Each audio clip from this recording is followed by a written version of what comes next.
pecado me rescataste, en tu gloria cadenas se rompen. Vivía solo y sin consuelo, y ahora soy ciudadano del cielo. Tú me sanaste, estaba herido, Jesús, por tu amor respiro. Tengo un futuro, ahora veo, porque tu voz me habló y a la muerte venció.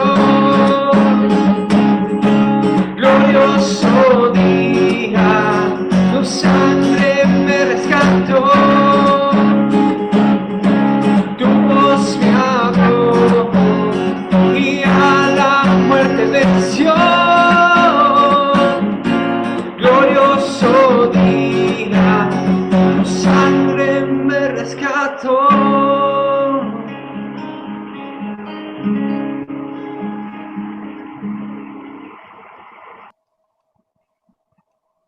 Bueno, buenas noches. ¿Me escuchan bien?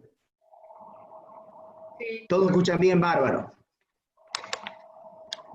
Esta semana estábamos en el grupo casero. No sé cuántos están con el estudio bíblico de la intimidad con Dios. Van avanzando con el material. En el grupo nuestro estamos en el capítulo 4. Javier me había pedido que compartiera algo hace unos días atrás y tenía pensado otra cosa, pero esta semana, haciendo el capítulo 4, preparando, leyendo para compartir con los hermanos en el grupo, hubo algo que me gustó mucho, una frase, lo voy a leer. Dice que cuando oras en intimidad, toda carne vendrá a ti. Adoración y alabanza, oración e intercesión, intimidad con Dios. Ese es el camino para que la gente venga al Señor. Dios va a atraer a la gente. Dios envió a un hombre lleno del Espíritu Santo para preparar su camino. El Señor no estaba preocupado por su apariencia, que su cabello esté corto, que vista o se comporte bien. Si hubieras visto el aspecto de Juan, te habrías espantado. Vestido de cuero, cabello y barba crecida, comía bichos. Sin embargo, empezaron a venir las multitudes a él para ser bautizadas. Este era el que anunciaba el camino del Señor. ¿Por qué venían a él? Porque no se trataba del aspecto o la personalidad, sino del espíritu que viene delante. Deja que el río salga de tu interior. Esta frase, este párrafo, un poquito me cambió el tema de esta noche. Y quería hacer referencia a este hombre, ¿no? Tan tremendo, Juan el Bautista. La verdad que es un hombre, su vida es impactante.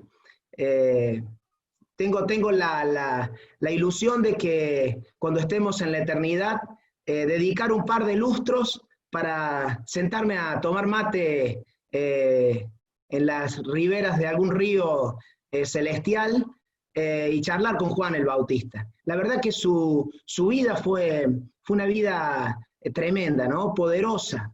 Este hombre fue profetizado 700 años antes de su nacimiento. Allí el profeta Isaías, en el capítulo 40, versículo 3, habla de esa voz que clamaba en el desierto: preparen el camino al Señor. El profeta Juan el Bautista fue profetizado para ser el que preparara el camino del Mesías. Pensaba yo en estos días, si tuviéramos que formar una comisión y elegir a la persona que iba a presentar al Mesías en sociedad, ¿a quién hubiéramos elegido? Con nuestro pensamiento, quizás va a venir el Mesías, es la persona más trascendente de la historia de la humanidad, va a llegar a nuestro mundo. Y la verdad que la persona que lo presenta tiene que ser alguien que realmente esté a la altura una persona instruida, una persona con buena presencia, con conocimiento, quizás de un cierto estatus social. Humanamente hubiéramos pensado en algo así. Pero Dios se encargó de elegir a una persona como Juan, ¿no? Este hombre no fue parte de la iglesia, porque el comienzo de la iglesia fue posterior a él, pero fue una pieza fundamental en el plan de salvación de Dios, el plan eterno de Dios, el cual había ya diseñado desde allí, desde el huerto del Edén, cuando Adán y Eva pecaron. Dios desarrolló un plan de salvación y Juan ocupó un lugar fundamental en ese proyecto de Dios. Su nacimiento fue milagroso. Sus padres, ya ancianos, su madre Elizabeth era estéril, así que cuando él nace es algo milagroso. Recordamos siempre su historia allí cuando en el relato de Navidad recordamos la forma en que Dios vino a su padre Zacarías y quedó mudo. Recuerdan toda la historia. Este niño fue creciendo. Hay una sola referencia en cuanto a su niñez, ¿no? Allí habla mucho de Juan en el capítulo 1 de Lucas, y termina diciendo el capítulo 1 de Lucas, en el versículo 80, que este niño crecía, se desarrollaba, lo tengo por aquí, dice que el niño crecía y se fortalecía en espíritu, y estuvo en lugares desiertos hasta el día de su manifestación en Israel.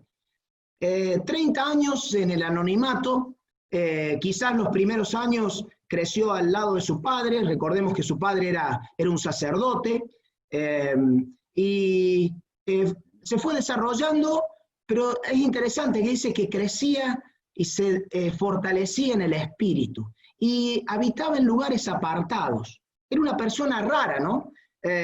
Por eso decía, quizás si hubiéramos tenido que elegirlo para ser el representante, el maestro de ceremonias del Mesías, por ahí no sé si lo hubiéramos elegido, ¿no? Por su apariencia. Dice que era un hombre de pelo largo, como era nazareno, no se cortaba el pelo, no se cortaba la barba, estaba allí, dice que no tomaba vino, no tomaba sidra, su vestimenta era un cuero de camello, un cinto de cuero, y allí estaba este hombre, que no era para nada atractivo. Pero yo pensaba, ¿qué era lo que lo hacía atractivo a este hombre? ¿Por qué fue elegido?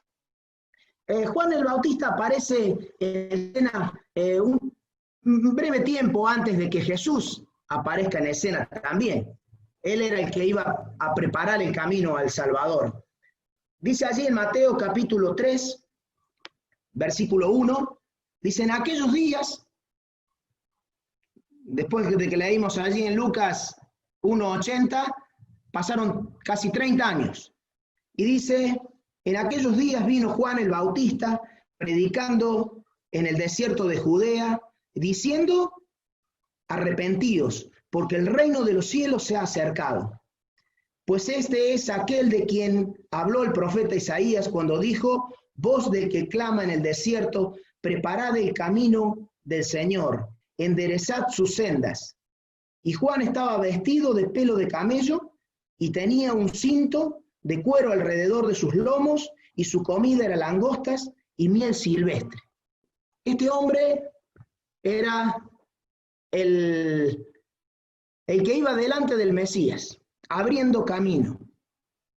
Dice que su mensaje era atractivo. Había algo en él que lo hacía atractivo. Sin duda no era su apariencia. Sin lugar a dudas no lo era.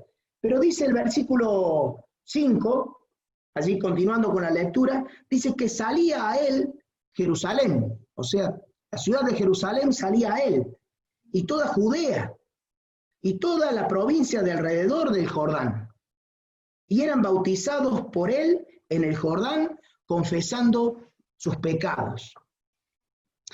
¿Qué características hacían de que este hombre fuera atractivo? ¿Qué hacía que la gente saliera y fuera a él? Nosotros tenemos un ministerio como el de Juan.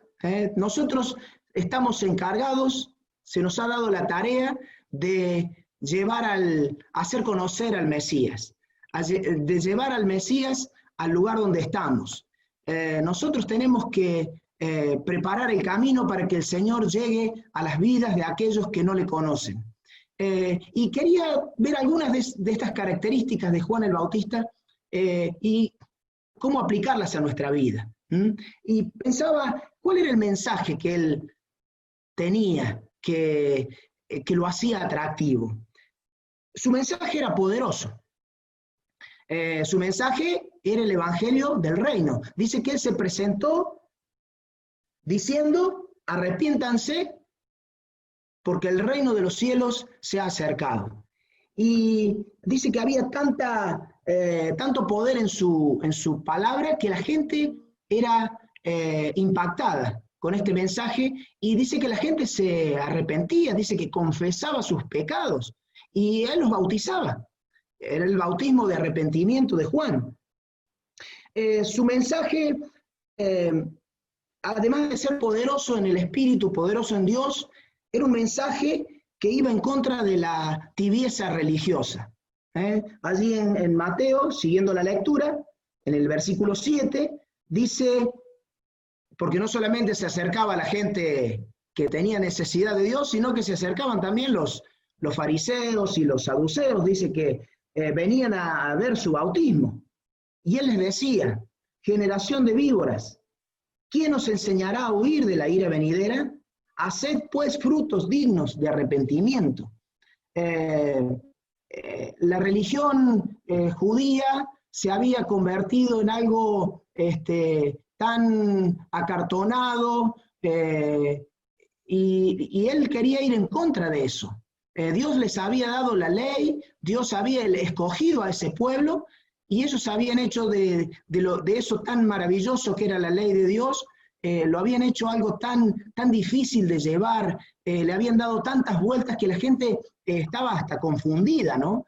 Y Juan el Bautista reprende a los saduceos y a los fariseos y va con un mensaje en contra de esa religiosidad. También el mensaje de Juan el Bautista era un mensaje en contra de la corrupción moral que vivían la dirigencia, en este caso política. Allí a Herodes, ahí en Mateo también, capítulo 14, motivo por el cual Herodes lo encarceló, dice allí en Mateo capítulo 14, en el versículo 3, dice, porque Herodes había prendido a Juan y le había encadenado y le había metido en la cárcel por causa de Herodías, mujer de Felipe, su hermano, porque Juan le decía, no te es lícito tenerla. Este hombre, yo puedo imaginar, ¿no?, a este hombre Juan, con toda su vestimenta, parado frente al palacio de Herodes y declarando a plena luz del día, Herodes, la mujer que tenés, no te es lícito tenerla, es de tu hermano. Y dice que esto le pesaba a Herodes, ¿no? Pero no había nada que lo detuviera a Juan. Su mensaje también era un mensaje poderoso en contra de la corrupción. Y este mensaje atraía a la gente. Más adelante vamos a ver algo de lo que Jesús dijo acerca de él.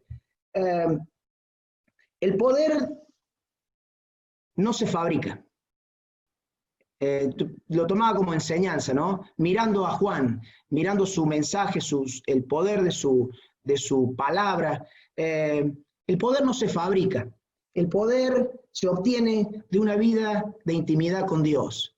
Esos 30 años que Juan pasó en lugares desérticos, creciendo y fortaleciéndose en el Espíritu, fue un tiempo de intimidad, donde llegó a desarrollar una relación con Dios tan profunda que luego sus palabras eran el fruto de esa relación que él tenía. A veces nos preguntamos por qué nuestras palabras, por qué nuestra predicación no tiene el efecto que debería tener. Y muchas veces es porque nos falta el poder del Espíritu, nos falta relación con Dios, nos falta tener intimidad con Él, saber lo que Dios quiere para nosotros y cuál es la voluntad de Dios. A veces lo hacemos si bien tenemos que tenemos que predicar el Evangelio, pero tenemos que hacerlo en el poder del Espíritu. Jesús les dijo a sus discípulos que se quedaran en Jerusalén hasta que recibieran el poder que venía del Espíritu Santo, y luego serían testigos. A veces somos testigos sin el poder del Espíritu. Y el verdadero testigo del Señor, no testigo de Jehová, el verdadero testigo del Señor es aquel que tiene el poder del Espíritu y es impulsado por el poder del Espíritu. Y ese poder se logra en la intimidad. Y el apóstol Juan el Bautista tenía esta intimidad con Dios. Hay algunos otros rasgos muy importantes que produjeron en Juan, y también quería destacarlos en esta noche. Esa intimidad con Dios produjo en Juan una vida de justicia y de santidad. Leemos ahí en Marcos, capítulo 6. Marcos 6, versículo 20, dice: porque Herodes temía a Juan, sabiendo que era un varón justo y santo. Miren el testimonio que tenían los dirigentes políticos de Juan. Decían que Juan era un varón justo y santo. Esas virtudes no se logran con una humana justicia o una humana santidad. Esas virtudes se logran en una intimidad con Dios, en una relación con Dios. Dice el apóstol Pablo que tenemos allí en Romanos capítulo 6, versículo 19,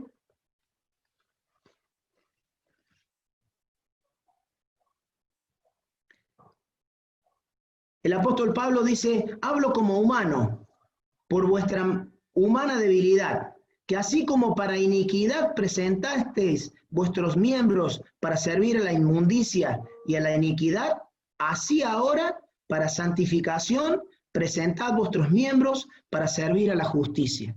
El Señor está esperando de nosotros santidad y justicia.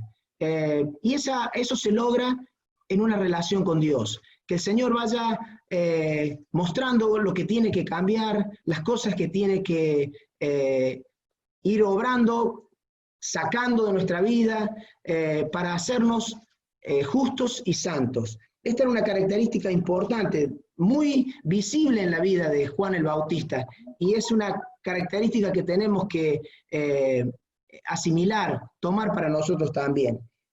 Juan el Bautista tenía un celo ardiente por las cosas de Dios. Vamos al Evangelio de Juan, capítulo 5.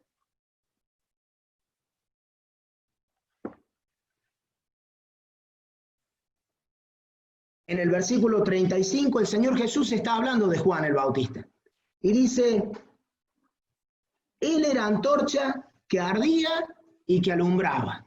Miren qué expresión tan hermosa de Jesús. Jesús está dando testimonio de Juan y él dice: Juan era una antorcha que ardía y que alumbraba. El Señor nos ha llamado a ser luz, a ser luminarias en este mundo. Dice que nuestra luz tiene que alumbrar y los hombres de esa manera podrán ver nuestras buenas obras y así van a glorificar a nuestro Dios. Hay un llamado para aquellos que llevamos el mensaje de Dios de ser luz. Si vamos a predicar el mensaje del Señor, como representantes del Señor, como embajadores del reino de Dios, tenemos que también tener celo ardiente y ser antorchas que iluminan la oscuridad. Vidas justas y santas, vidas que iluminan. Había otra característica que atraía a la gente. Juan era humilde. Allí en el mismo Evangelio de San Juan, en el capítulo 1, en el versículo 26, dice, le vinieron a preguntar, ¿vos sos el Cristo o vos sos Elías? Porque la verdad que su persona era tan poderosa y él se podría haber agarrado de ese poder que había recibido de Dios y haberse creído una persona especial. Pero miren lo que les responde a los demás. Le dice, Juan les respondió, yo bautizo con agua, mas en medio de vosotros está uno a quien vosotros no conocéis. Ya estaba hablando acerca del Mesías. Todavía no se había dado a conocer el Señor Jesús. Pero Juan estaba diciendo, hay uno entre ustedes, al que ustedes no conocen. Este es el varón, este es el que viene después de mí. Él es antes de mí, del cual yo no soy digno de desatar la correa de su calzado. Tremendo hombre, ¿no?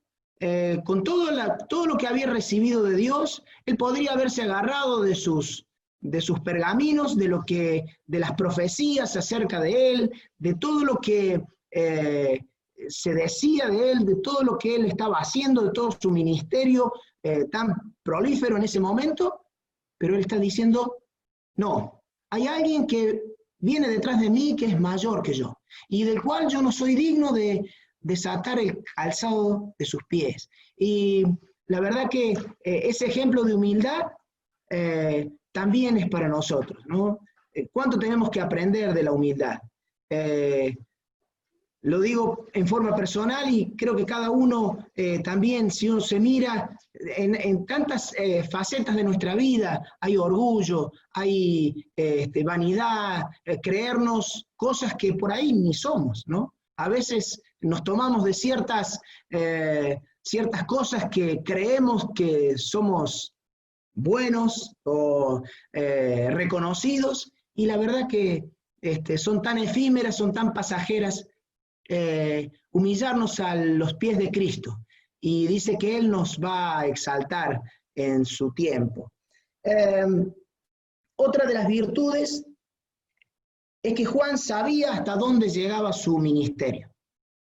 Allí en el mismo Evangelio de San Juan, en el capítulo 3, en el versículo 26, dice, y vinieron a Juan y le dijeron, Rabí, mira que el que estaba contigo al otro lado del Jordán, de quien tú diste testimonio, bautiza y todos vienen a él. Juan, se nos está viniendo abajo el negocio, habrán dicho sus discípulos, ¿no? Mirá, Juan, cómo la iglesia aquella está creciendo y la nuestra cada vez somos menos. Pero Juan, miren lo que responde Juan. Vosotros mismos me sois testigos de que dije, yo no soy el Cristo, sino que soy enviado delante de él. El que tiene la esposa es el esposo.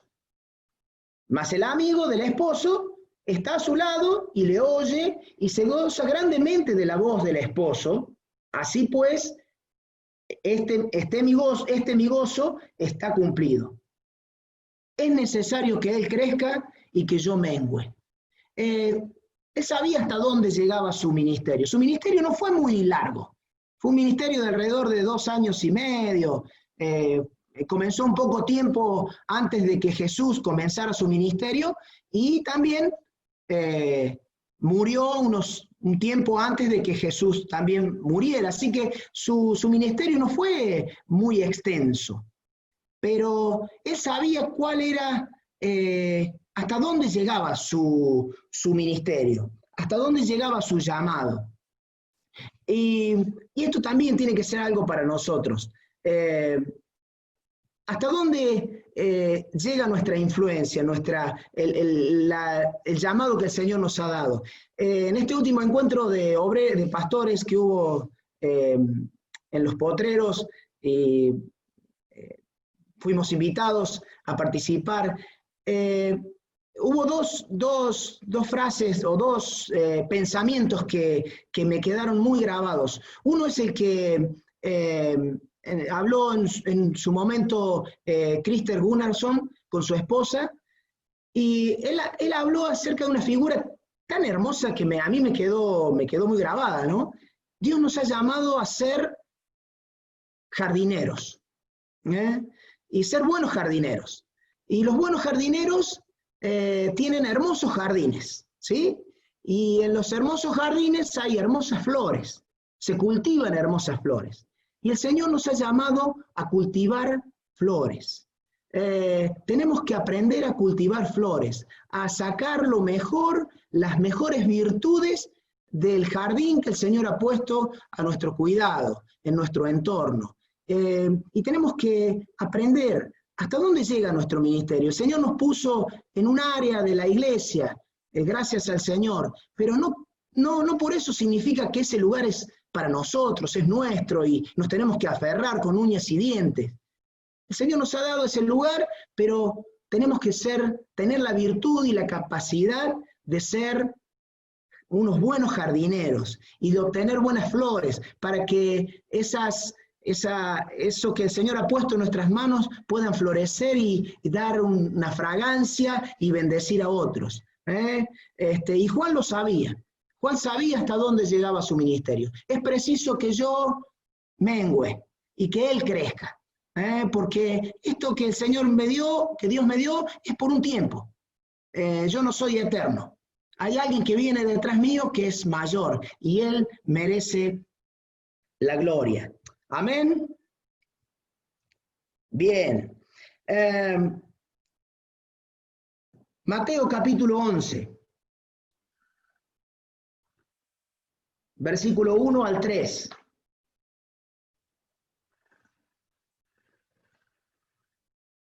Dice, cuando Jesús terminó de dar instrucciones a sus 12 discípulos, se fue de allí a enseñar y a predicar en las ciudades de ellos. Al oír Juan, ya estaba encarcelado Juan, los hechos de Cristo, le envió 2 de sus discípulos para preguntarle, ¿eres tú el que había de venir o esperaremos a otro? Acá hay una característica que a mí también me llamó la atención y lo veía también en este encuentro. Este hermano Eduardo Tatangelo habló también acerca de esto, ¿no? Mostrarle a Dios nuestras dudas, mostrarle a Dios nuestros conflictos, presentárselos, nuestras dudas existenciales. Dios no se pone nervioso. Lo importante es que no perdamos nuestra fe, no perdamos nuestra esperanza. Eso sí, pero presentarle nuestras dudas. Juan se presentó delante de Jesús como un ser humano. Aun cuando tenía fe y sabía, y él era el que preparaba el camino, pero ahora estaba encarcelado.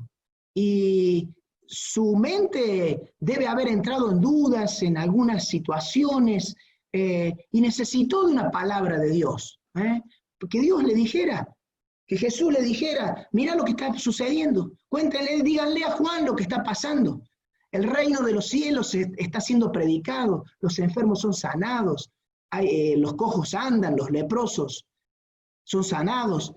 Necesitaba Juan una palabra de aliento. Y también nos podemos identificar con este hombre, ¿no?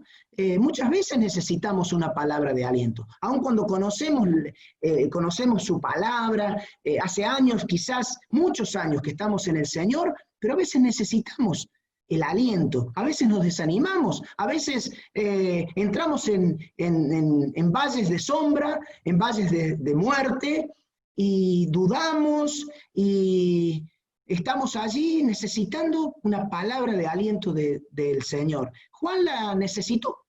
y nos demostró con su humanidad. Hubiéramos dicho, este es un superpoderoso, pero no, él tenía también sus dudas. ¿Eres tú, Señor, o esperamos a otro?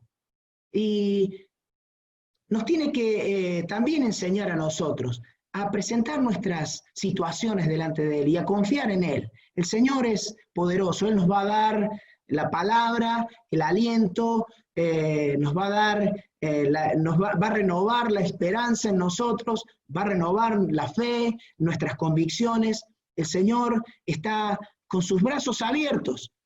No se escandaliza de que dudemos, de que nos desanimemos. Lo importante es que vayamos a Él y que nuestra fe sea reforzada y podamos ser animados. Amén. Bueno, luego aquí hay dos virtudes que el Señor Jesús destaca en Juan.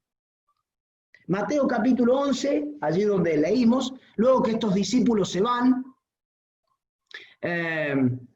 a contarle a Juan lo que estaba pasando, y ya Juan estaba a punto de ser decapitado, porque sabemos cómo terminó. Jesús les dice a los que estaban escuchando allí, en el versículo 7, dice, mientras ellos se iban, comenzó Jesús a decir de Juan a la gente, ¿qué salisteis a ver al desierto? ¿Una caña sacudida por el viento? Juan el Bautista era un hombre de convicciones. Cuando uno mira la figura esta que Jesús utiliza de una caña sacudida por el viento, uno enseguida se hace la imagen, ¿no? Para acá, para allá. El viento sopla del sur y allá está caída para aquel lado. Sopla del norte y allá va. Pero dice, Juan no era una caña sacudida por el viento. Juan era un hombre de convicciones fuertes. Él estaba fundamentado, su fe estaba fundamentada. Y aun cuando minutos antes Jesús tuvo que mandarle una palabra de aliento, no significaba que sus convicciones habían sido perdidas. Había entrado en un momento de duda, duda humana, pero Jesús destaca sus convicciones. Juan no era un hombre que se dejaba llevar. Juan era un hombre que tenía el fundamento en la palabra de Dios. Estaba fundamentado en Dios. Hoy pululan tantas filosofías pseudo-cristianas. Uno entra en internet y en las redes sociales, tantas frases que parecen cristianas, pensamientos, fundamentos, tan que rozan lo herético, y muchos cristianos se prenden de eso, ¿no? Pero ¿qué pasa con esas cosas, con esas modas espirituales? Pasan. Son como las cañas cascadas. Cuando viene el momento del viento, no tienen fundamento, no tienen arraigo, y se caen. Nuestras verdaderas convicciones, nuestro fundamento tiene que estar puesto en el Señor. Juan era un hombre de convicciones fuertes, no era una caña sacudida por el viento, era un hombre de convicciones. Y eso tiene que también ser una característica que tenemos que tomar de este hombre. Voy terminando.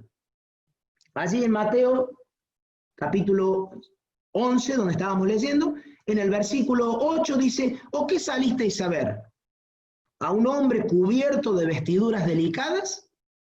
He aquí, los que llevan vestiduras delicadas, en la casa de los reyes están. ¿Qué salisteis a ver? ¿Un hombre de apariencia? ¿Un hombre delicado? ¿Bien cuidado? ¿Que conservaba las formas? No. Era un hombre, como vimos al principio, para nada atractivo. El martes charlábamos, decíamos, este hombre debe haber sido tremendo estar cerca de él.